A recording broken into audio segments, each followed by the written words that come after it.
Hello, everybody. I'm Arben Galzici, the Instructional Materials Manager at WolframU, and I'd like to welcome you to the final session in our new in 14.3 webinar series. Over the past 3 weeks, we've covered a lot of ground related to updated and new functionality in version 14.3 of Mathematica and Wolfram Language. And if you missed the previous sessions in this series, I just wanted to let you know that you can access the recordings right here on the webinar series landing page if you just go through here. I think you might have to back up to the full webinar series landing page instead of the particular one for today, but you'll find them on this page. Version 14.3, as you've no doubt realized by now, is a big release with quite a few new important features, and there's a lot of improvements to core functionality as well. On that front, I do invite you, in addition to attending these sessions, to check out Stephen Wolfram's blog post here, where he covers a lot of the new functionality in quite some detail. I think it's nice to have kind of a written version here as well as the video presentations. Today, we're pleased to welcome the developers responsible for geometric modeling and computing in Wolfram Language and some new features in Wolfram Compiler. We've got Tom Wickham-Jones, the Director of Kernel Technology here at Wolfram Research, as well as Charles Pu, Jae-Woong Jung, Alex Schettelbauer of our discrete computation group. If you'd like to try the examples from today's webinar, you will, of course, want to have access to version 14.3, and we'll share a free trial offer right here so that you can get started with that right away. I'm going to ask a quick poll question just to see about how much of the audience is already upgraded to version 14.3. And we do also have a YouTube live stream audience. So for those of you on YouTube, please feel free to type your responses as well as your comments and questions in the chat over there on YouTube. We're over here on Big Marker, so if you're on YouTube, feel free to put your stuff in the chat there. We do have Wolfram webinar and technical staff joining behind the scenes to help us coordinate the Q&A between both the webinar here on Big Marker and the live stream on YouTube. So feel free to put those questions in the chat as we go along, and our staff will do our best to answer what we can in typed responses to you. And if you don't see a quick response to your question, please be patient. We will save some questions for the team to address at the end of their presentations. And we'll just try and do our best to pick questions that fit that idea. Let's see the poll question here.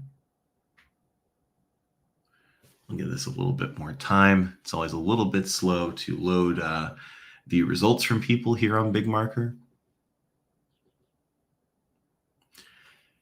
And as more people finish up submitting their responses there, I'd just like to remind you that there is a download link for the presentation notebooks from all the sessions in this series in the sticky note in the webinar interface at the top of the chat and Q&A pane. It's in kind of a tealish or seafoam green maybe, and it says download today's handout. And if you click on that, you'll be able to get all of the notebooks that we've used in these sessions, and you'll be able to open them up and play with them yourself. Okay, thank you for your responses to that poll. It looks like a very large majority, over 90% of people have already upgraded to version 14.3, and that's great to see. So everybody who's already upgraded, you'll be able to interact with all the functionality in those notebooks. And I think I will, without any further delay, hand things over to Tom to get us started. Right, so let me just get started. Right, so I think I'm all set to get started. So I'm Tom Wickham-Jones. I've worked on all sorts of parts of the Wolfram ecosystem, technology, Mathematica for many years. And over the past years, I've been working on the Wolfram Compiler. So today, this is, as has been explained, this is a sequence of things new in Wolfram 14.3, and I'm going to be talking about the Wolfram Compiler.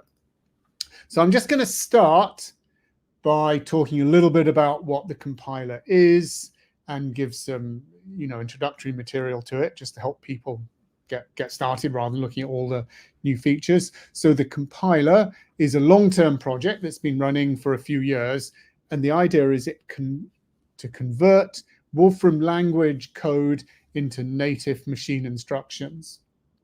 So it provides, can provide dramatic speed enhancements for Wolfram language programs, and itself is a high-performance language with unique and innovative features, and it provides like new and interesting opportunities for things like linking to external libraries and accessing new technologies.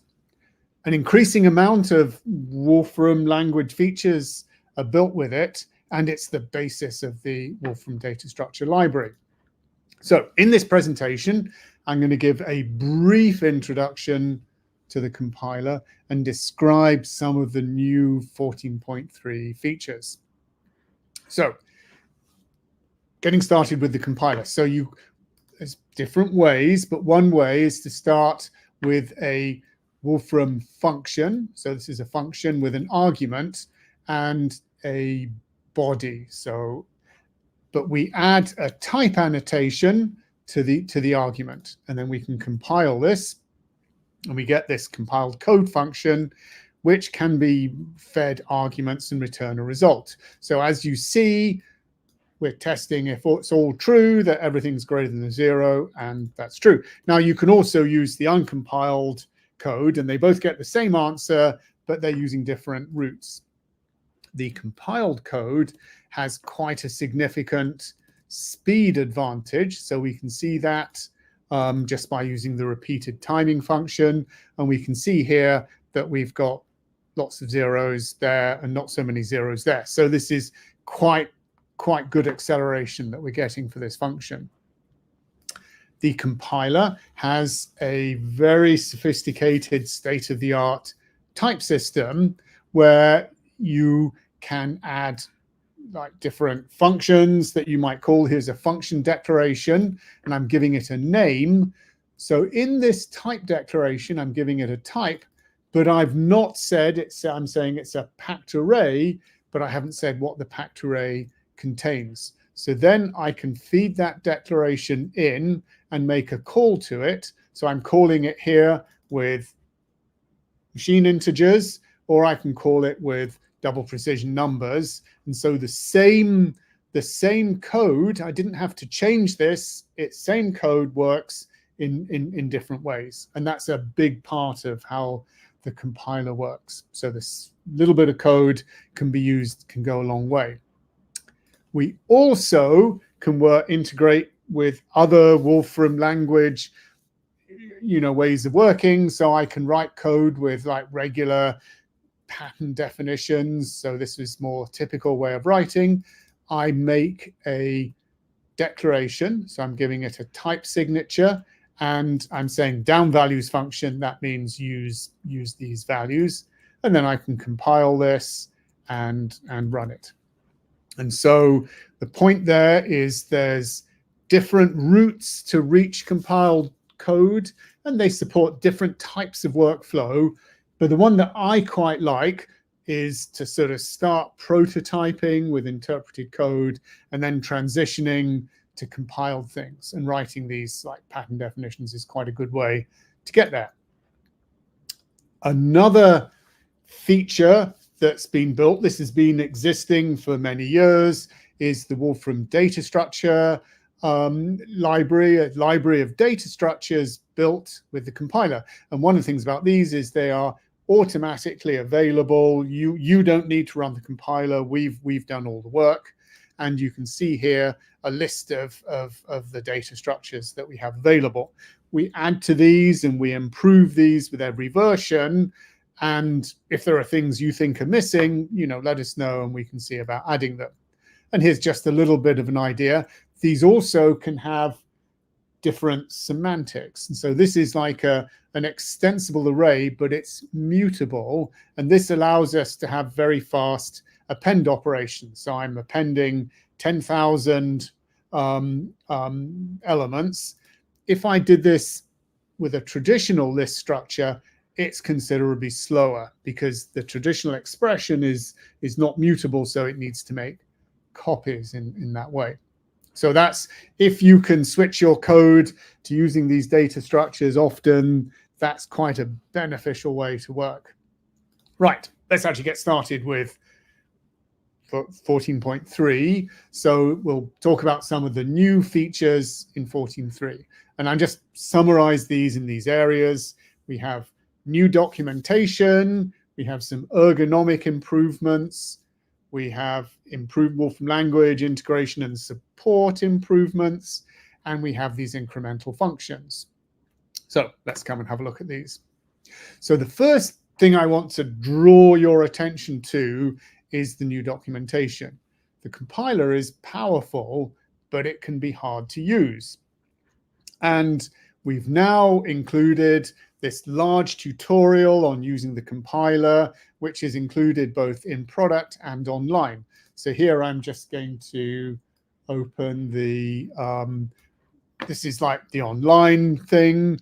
And, you know, there's quite a lot of stuff here with different examples and working with, you know, data structures, you know, all sorts of different useful examples and explanations and such like. So that's kind of, you know, all kind of useful.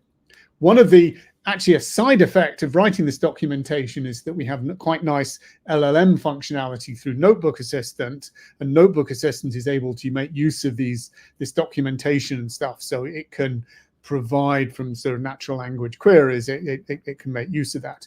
But, you know, the traditional way of reading material and seeing examples is very accessible there. To find the tutorial, we've added links from many, you know, compiler-related pages. So this is the documentation page for function compile, and in the text notes section, we see there's links, and that's true for all of the compiler-related, you know, documentation. You can reach this tutorial, which is pretty useful. I've been giving presentations on the compiler for a few years, and every time people ask, oh, is there a tutorial? And we've had internal versions of this that people have wanted me to share, but it's much better to get this out sort of officially. Right, next feature is looking at some of the ergonomics or tools that we provide to work with the compiler. So this compiler information is something that's been around for quite a few versions. So I can look up information on types and functions. So here, for example, this is the integer 64 type, and you can see some of the sort of type hierarchy that fits into this. The meaning of these sorts of things is, of course, explained in the documentation. And here I'm going to look at a function definition. So when you look up a you know, to-raw pointer in a function, you get some links to documentation, and there's various, you can see the implementations of things. Now, sometimes with the way the compiler is written, you get you get a lot of these things coming up. And so this is new in 14.3, is to allow you to select a particular function based upon its type. So for example, if I just want to see versions of to-raw pointer that return a C array, I can use pattern matching language using the regular pattern matcher to see, you know, just those, narrow down the search and see things and help to use it. And searching for compiler related stuff is obviously very important. Another new feature that we've added is this is going to become the basis for a better error handling system, but it's useful even now. And this is a way to get inside compiled code to figure out what the name of the function is or what its type signature is and things. And so what I'm doing is I'm got some code and I've just stuck in like an echo into that. So when I execute it, it echoes the compiled function data. It shows the type for the function that we see. You know, it takes an integer and it's returning a packed array. This function doesn't have a name, but if it had a name, you would see the name there. So that's kind of useful for, you know, tracking down errors and things. Right, another feature that we've had for a while is down values function. And, again, here's a little reminder. I can make a pattern down values definition, and then I can reach it from compiled code.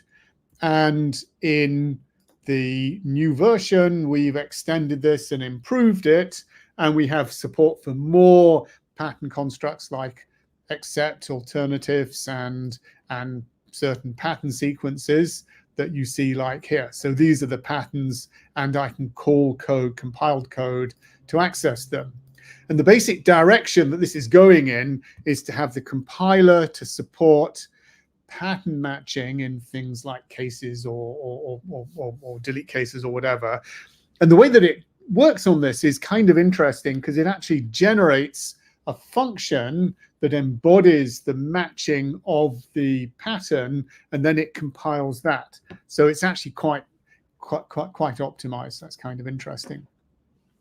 Another area of advance in the new version is the in various functions that we try to work on. So we have this bit vector data structure, which is used very extensively in, for example, in the tabular, the new data handling functionality. So a bit vector is kind of like a super efficient compressed array of bits, but it's like super efficient because it uses these bit operations, and it has like these parallel ways of working. So that's kind of interesting. And then we've improved some of the other operations that we see there.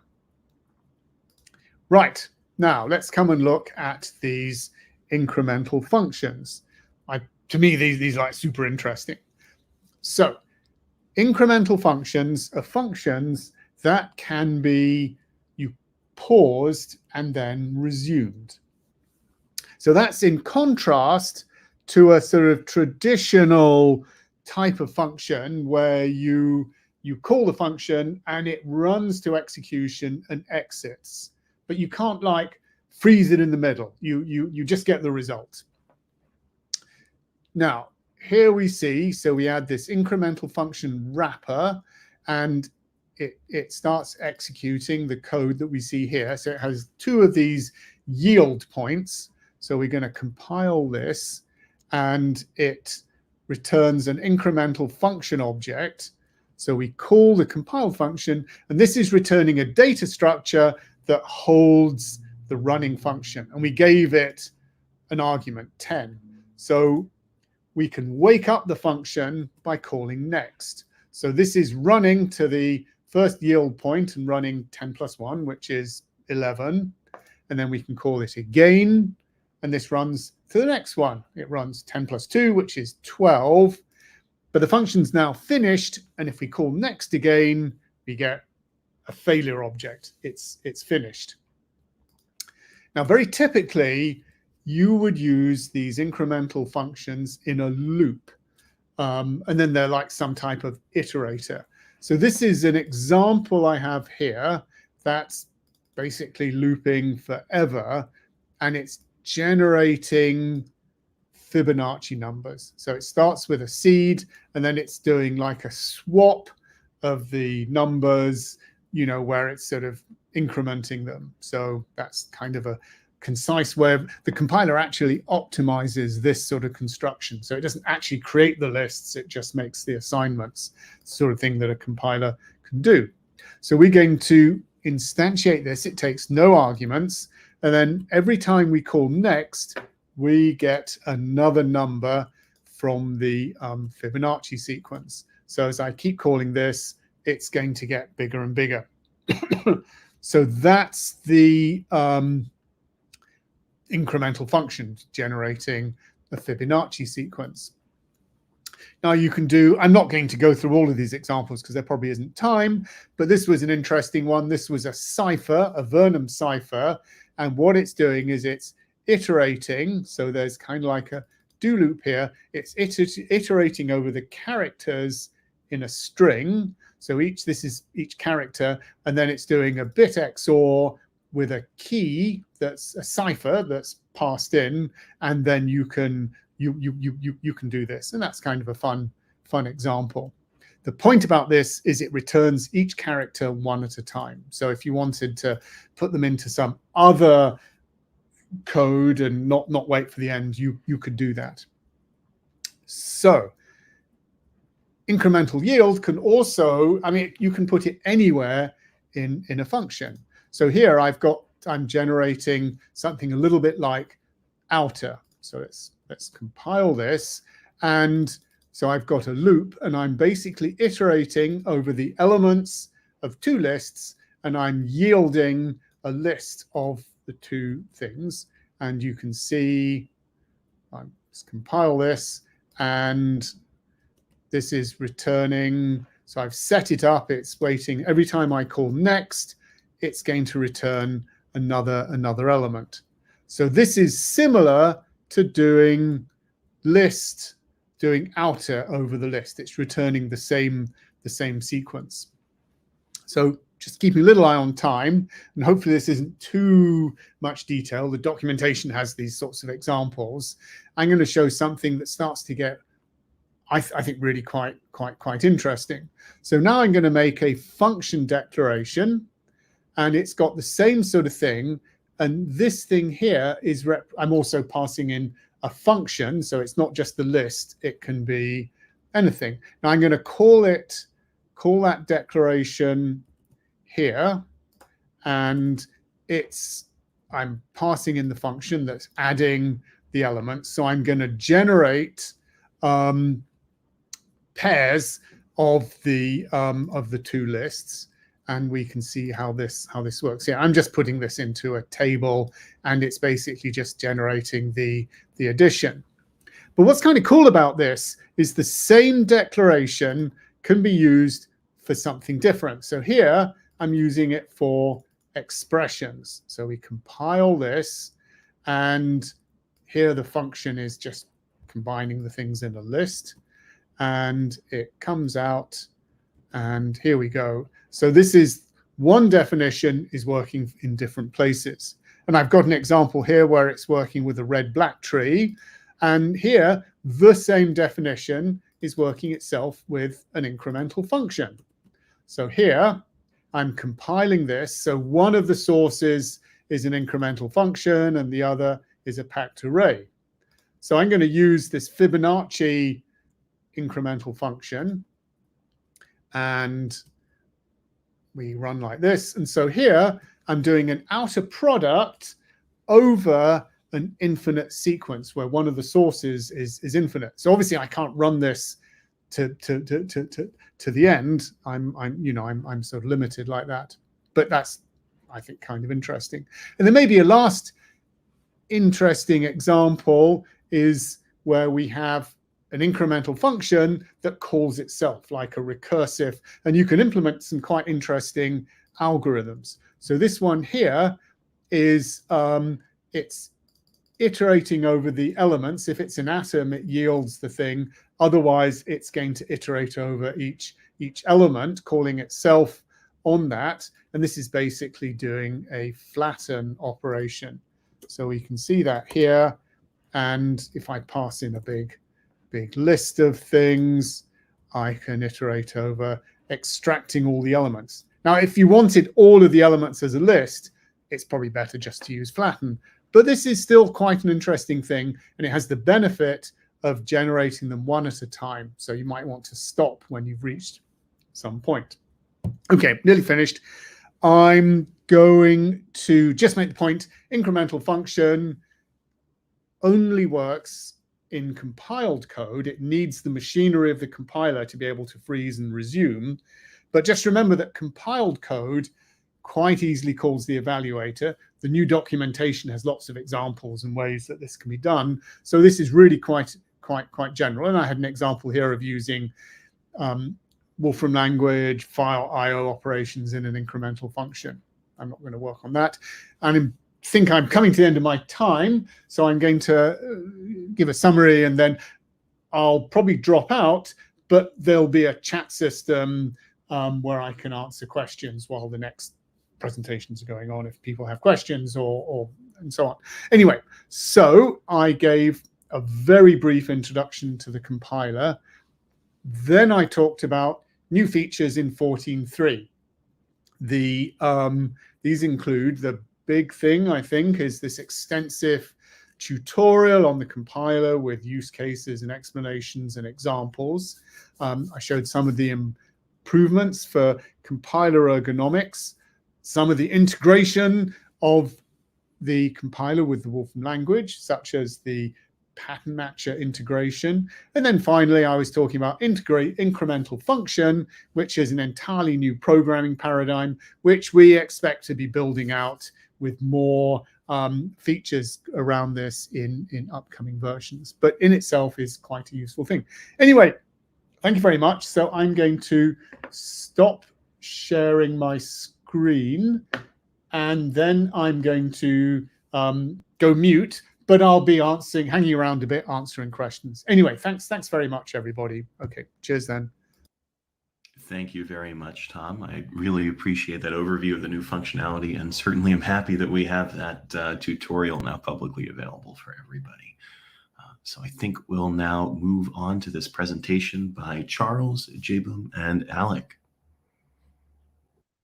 Hi, my name is Alex Schillebauer, and today I'm going to talk about the latest advancements in geometric modeling and computing in the Wolfram language. Let's start with a quick summary of today's talk. We'll begin with an overview of geometry to help give you an idea of our continued development of our geometry framework. Then we'll go into some exciting new developments in the areas of mesh processing and subdivision surfaces. Here is a timeline for geometry in the Wolfram language. Under each version, we'll see just a few of the features that were added with that version. Going all the way back to 2014, we'll see the introduction of the geometry framework with version 10. This added regions, which are shapes that we can compute on.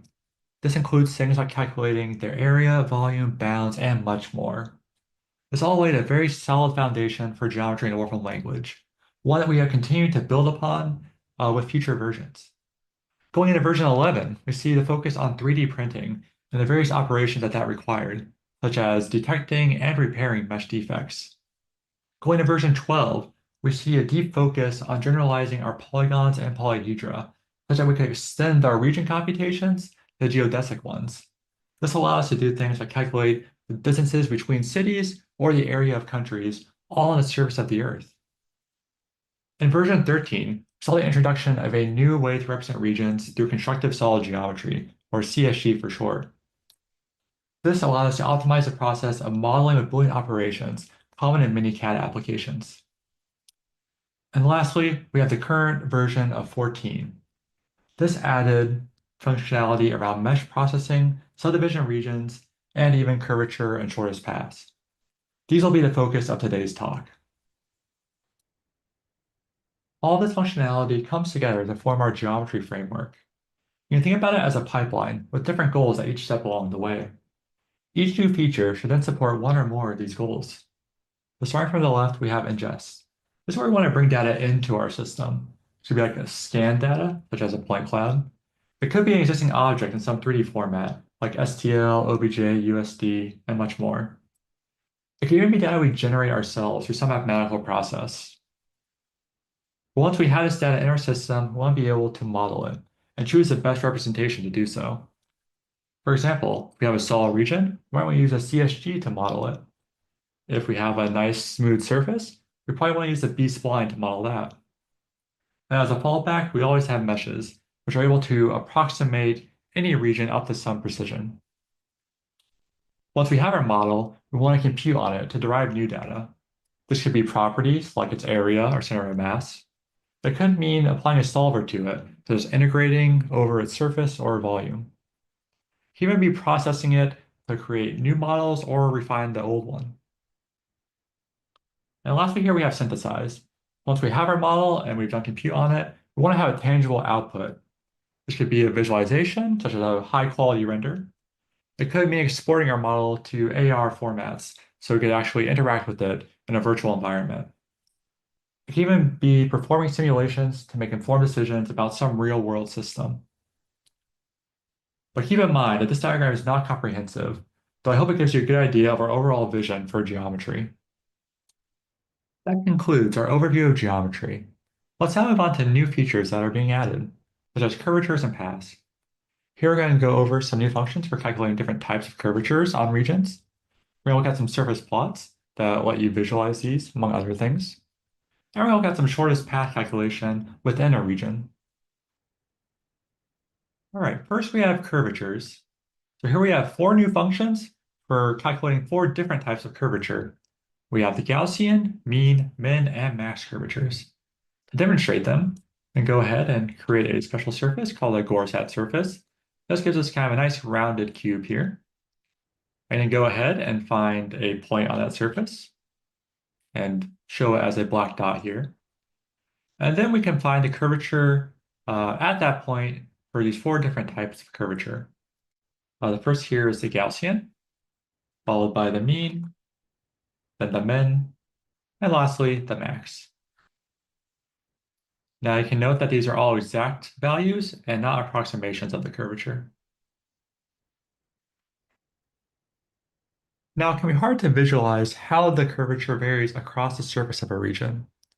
For this reason, and to help visualize any arbitrary function across the surface, we've added 2 new functions here, surface density plot 3D and surface contour plot 3D. To show how these work, I'll once again create our surface here. And then I'll go ahead and plot the Gaussian curvature across that surface using surface density plot 3D. This gives us a nice gradient from positive to negative values here of our Gaussian curvature. Now for a Gaussian curvature, the sign actually corresponds to the shape of the local surface. For example, a very positive value, like at these corners, corresponds to a kind of spherical shape. A value close to 0, like here, implies a flat shape. And a negative value, like at these edges, implies a saddle shape, where the curvature kind of goes against each other in 2 different directions, like a saddle or potato chip. Now we have our second function here, surface contour plot 3D. This is the same, except for instead of a smooth gradient of values, it'll create discrete contours, which can be handy if you're trying to visualize certain regions of curvature or some other function value. And just to show this is not just for curvature, here we have kind of arbitrary function x times y plus z that we can also plot on our surface. And there we go. All right, next is shortest path. Here we want to find the shortest path between 2 points in a region where that path stays within that region as well. So we have 2 new functions for this, find shortest curve and shortest curve distance. So I'll use the first one here to find the curve between 2 points within this annulus.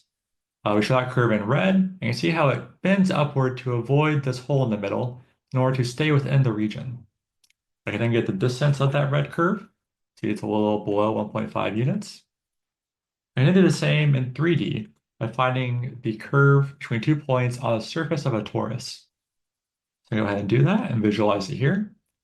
And we'll see our torus with this red curve showing the path between points on either side of it. And we notice that the curve still kind of skirts the hole in order to stay on the surface of the torus. And we can see once again that its distance here, this time it's a little above 2.5 units. Now these functions can be useful for things like pathfinding and constrained environments, where there might be areas that are off limits to you for whatever reason. Now we'll look at our first major area of new development, mesh processing. I'll cover what it is, 3 techniques we use for it, and their applications. So what is mesh processing?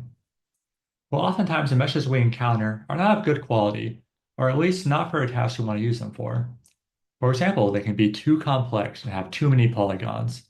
They could be noisy from poor scan data, or they could be irregular, where they have triangles of different shapes and sizes. All 3 of these can cause issues for certain tasks. And this is what mesh processing is meant to resolve. Mesh processing uses various techniques to try to optimize these meshes according to some criteria in order to fix these problems. Our first technique is mesh simplification. Here the goal is to reduce the polygon count while preserving the overall shape of the object. We can see an example below here, where we start on the far left with our very dense mesh. In the middle, we then have our more reasonably sized mesh. And on the far right, we have a very sparse mesh as almost low poly. But despite them all having different polygon counts, they all maintain the same rough shape. A common application of mesh simplification is levels of detail. Whenever you're trying to render something in real time, like in a video game, you want to reduce the amount of triangles you're rendering per frame. One way of doing this is with levels of detail, where the idea is we render our object with different meshes based on how close it is to the camera. When it's very close, we can use a high resolution mesh. When it's very far away, we can use a low resolution mesh and save on our triangle count. To generate these levels of detail, we can use mesh simplification. So as an example here, we can use our new function, simplify mesh, which does just that. So here we take our base mesh at full resolution, and we have 2 additional levels of detail that use less triangles. Now, while you can tell a difference when they're all viewed at the same size, if we view them from different distances, then it becomes much harder to tell the meshes apart. Despite this, the one on the far right uses far fewer triangles, which will save on render time. Our next technique is mesh smoothing. Here the idea is to try to remove noise from a mesh that could have been introduced from something like 3D scanning. By removing it, we can create a nice smooth surface which better represents the original object. One application of this is heritage preservation. We often want to 3D scan historic artifacts in order to better preserve them digitally and allow more people to experience them. For example, here, we can use our new function, smooth mesh, and apply it to this very noisy artifact scan. After doing so, we get a much smoother mesh that looks much more like the original model. Our final technique here is mesh refinement. Here the goal is to rebuild a surface made of triangles of various sizes and shapes into one made of uniformly sized triangles. This can be very helpful in areas such as finite element methods, as well as reducing certain rendering artifacts. So another application is making meshes more animation friendly. Oftentimes, if you have a mesh with a lot of skinny triangles, like we see in this cow, and you try to deform it or animate it, it kind of becomes very noticeable. It appears overly stiff where these triangles occur. So here we can use our new function here called remesh and apply it to our cow here to get a new mesh with much nicer triangles that are all very uniform across the entire cow surface. We can even have a little example animation here where we see the cow being deformed by kind of blowing it up like a balloon on the left here, which appears a little stiff. Then we can see for the new remesh cow on the right, and it kind of bends a little more naturally. Our second major area of data development is subdivision surfaces. Here I'll describe what they are, how to represent them, and their applications. So what is a subdivision surface? Well, subdivision is a process where we take a coarse base mesh and make a more refined, smoother version of it. This is different from the mesh smoothing we saw in mesh processing, as that was meant to remove small, noisy details from an already dense mesh. Meanwhile, subdivision surfaces do the opposite. They add more detail to a coarse mesh, use that as sort of template. So how do subdivision surfaces actually work? What we do is we take each polygon in the base mesh, and then we'll subdivide it into smaller polygons, usually 4, and then we'll take the vertices of those polygons and slightly adjust them. When we perform this on all the polygons of the mesh, the entire mesh becomes smoother and rounder with each iteration. We call these iterations levels, and we consider level 0 to be the original base mesh. As we increase the number of subdivision levels, our mesh becomes smoother and smoother. Eventually, as it approaches infinity, our surface will approach something called the limit surface.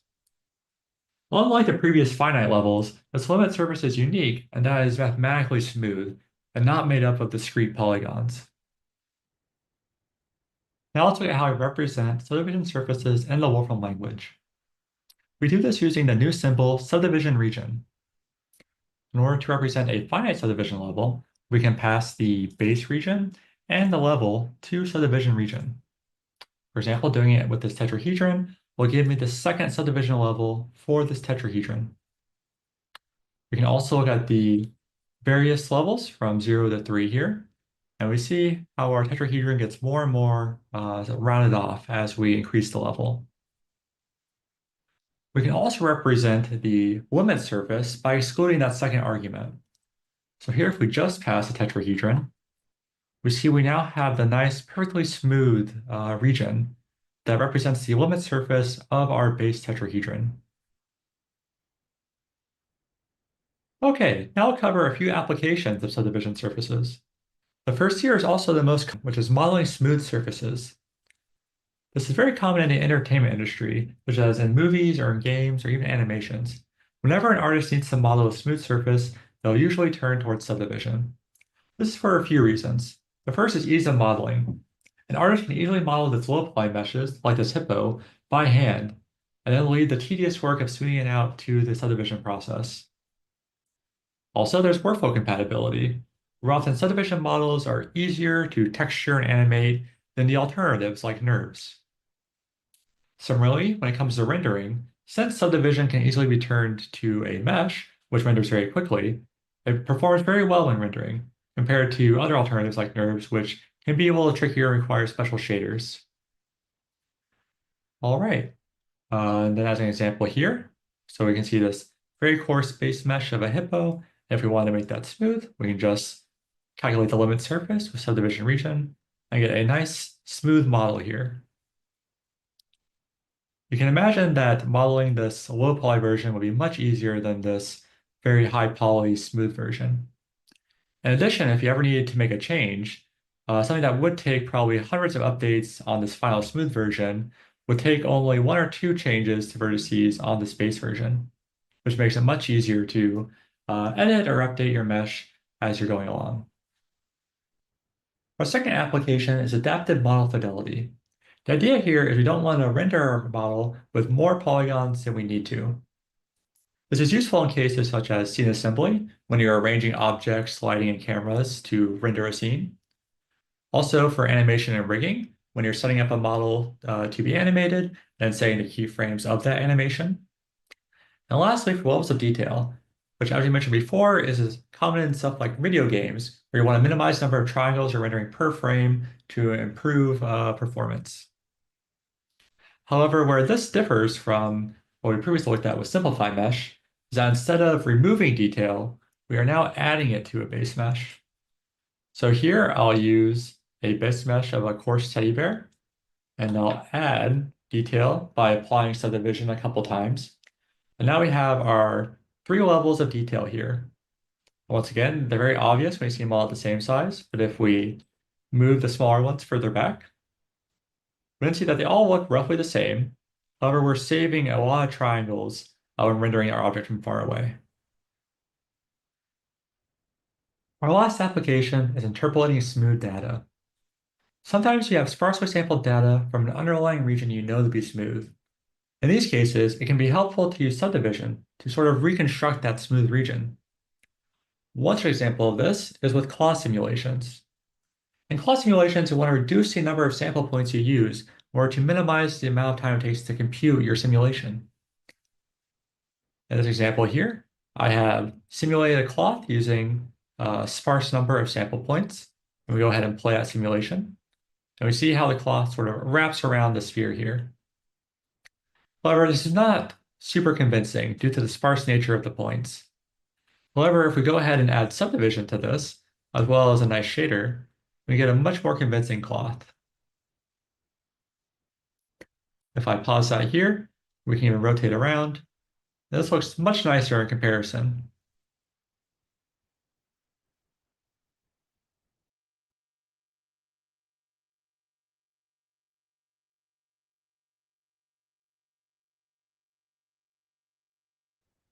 Hi, my name is Alex Schillebauer, and today I'm going to talk about the latest advancements. Easier to this looks much nicer in comparison.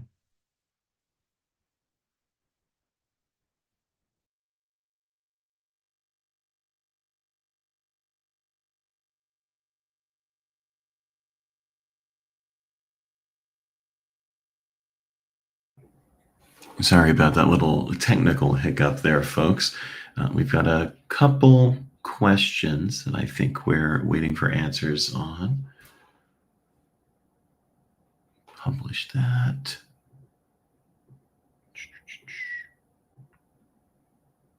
And certainly if Alec, Charles, or Jalen would like to mic up to answer some of these questions that have come in from YouTube, you can feel free to, but you can also answer over text.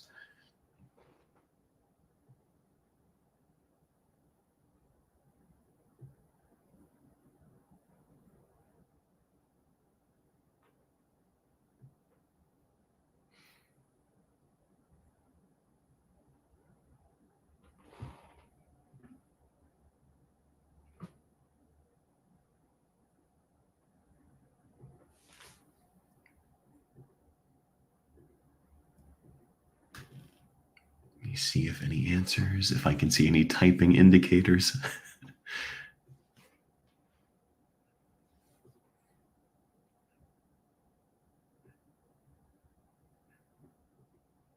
So there's a question from Anthony here, for example. Well, there's one getting answered by Charles right now, which is from Michael Salami on YouTube, which asks whether there's support for texture materials in import and export. So Charles is answering that one now.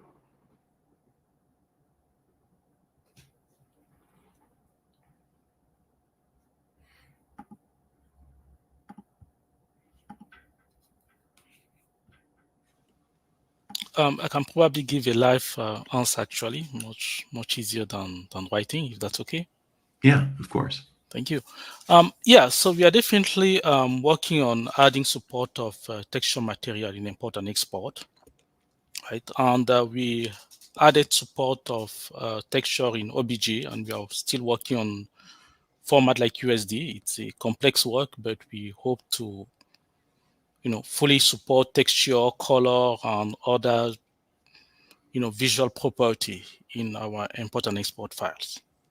So stay tuned and we'll try to kind of keep you updated with that work. Thanks. Okay, excellent. We will indeed stay tuned for textures. And we had a question from Anthony and a question from Bob. I'm not sure if folks have an answer to this one. I'm very ignorant about a lot of this geometry and mesh stuff. So I don't know what ARAP is, so I have no sense of this, but maybe our developers have an answer for that one.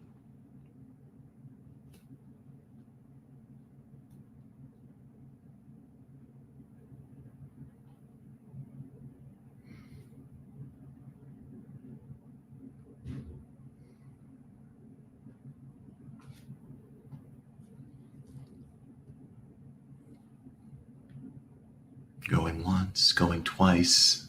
Again, I'll give it a live answer. Yeah, please do.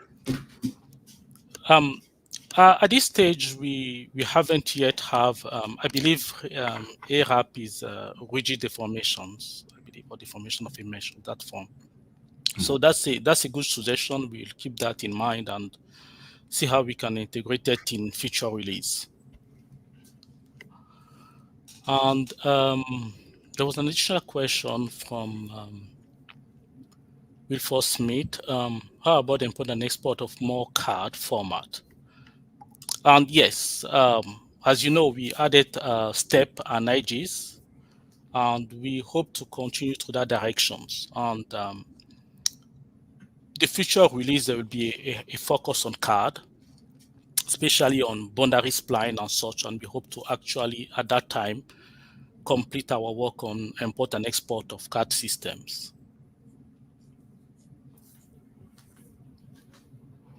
All right. And that final question from Bob, I see. So can we put creases in our subdivision? By that, I think you mean a lot of times for subdivision, you can put creases on certain edges to prevent it from being smoothed too much. So right now, we do not support that. The entire mesh will be fully smoothed when you apply subdivision. But that is something we're looking into, being able to add creases to better control what parts of the mesh get smooth and which ones do not.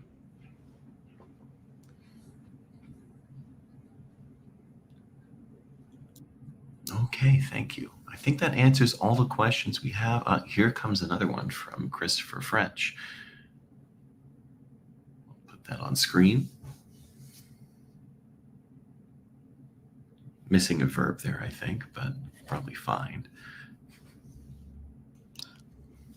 Yes, definitely. So the find shortest curve actually gives you the minimal curve, minimal length, essentially, from a starting point to a endpoint destinations. Mhm.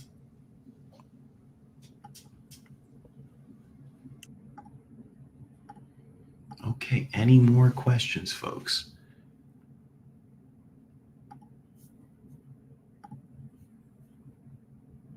I don't think I see any on YouTube. Okay, if there are no more questions, I'd just like to thank everybody for attending today's webinar, and of course, give my thanks to Tom, Charles, Jayboom, and Alec, and also to our behind-the-scenes staff who have been keeping things running smoothly. Please do take just a minute to answer the short survey that'll appear in your browser as you exit. It's very short, and it includes a question about getting a certificate of attendance from this event. That's all for today. I hope we see you again soon. Have a lovely rest of your day.